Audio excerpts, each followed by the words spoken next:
Well, DOJ Secretary Boying Remulla's appointment as Ombudsman did not come as a surprise at all. Foremost on his agenda, aside from the flood control investigations, is reopening the complaints against Vice President Sara Duterte's alleged misuse of confidential funds. Here's the report. And so what is obvious to many pundits has come to pass. Justice Secretary Jesus Crispin Boying Remulla is the new ombudsman as appointed by Malacanang. He replaces Samuel Martires, whose term ended in July and will have the same 7-year tenure. Now that Remulla is, quote, the Tanod Bayan, or the constitutional protector of the nation, he vows to fulfill his duties with full transparency and accountability.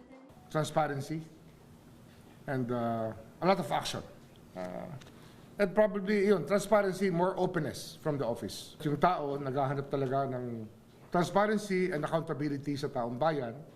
At nung hiningi ko yung trabahong ito, yun ang sa isip ko talaga na yung accountability mapalakas natin sa lahat. Bukod sa iba pang mga tungkulin na pwede nating gampanan. When asked what President Marcos's marching orders are, the new ombudsman had this to say. Sabi niya, yung accountability of public officers, pangalagaan mo talaga. Wala itong sisinuhin. Ang trabaho ng ombudsman para sa buong Pilipinas, hindi sa isang kampo ng politika. Kaya wala tayong sisinuhin dito. Of course, Remulla wields so much power now.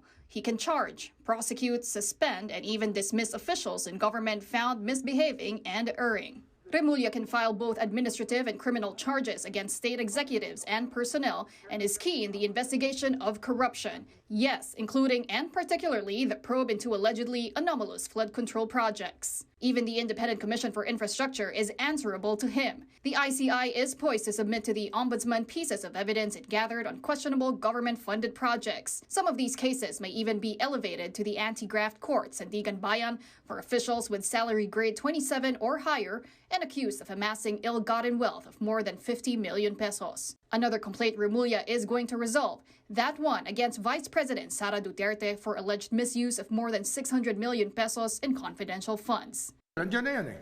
Actually, nandiyan na naman sa ombudsman ang mga report na yan. At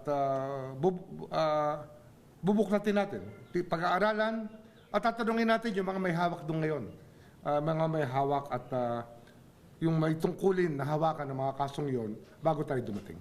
Remulla says he also wants lifestyle check on officials and making public their salins or statement of assets, liabilities, and net worth. Meantime, Malacanang was quick to defend their choice of ombudsman.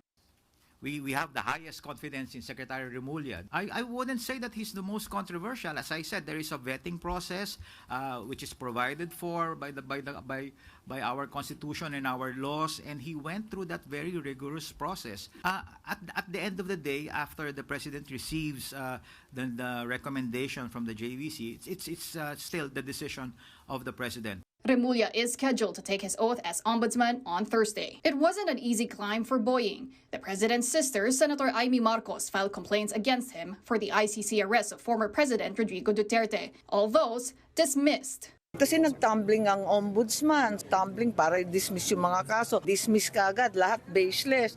Pagkatapos mag-issue ng clearance, talagang kinakana ng todo-todo. For Senator Marcos, Vice President Sara Duterte is next on the new ombudsman's agenda. Mukhang planchadong-planchado na.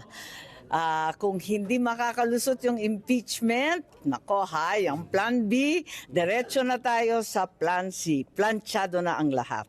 This is something the palace dismissed as well. There's always a process and a very stringent process required under our constitution, and then Secretary Remulla went through that process, and he was vetted by the JBC and appointed by the president. So I don't believe there is basis to that concern. At the end of the day, after the president receives the recommendation from the JVC, it's still the decision of the president. For its part, the Liberal Party implores Remulla to, quote, pursue corruption wherever it hides. They said they, along with the people, will be watching his every action.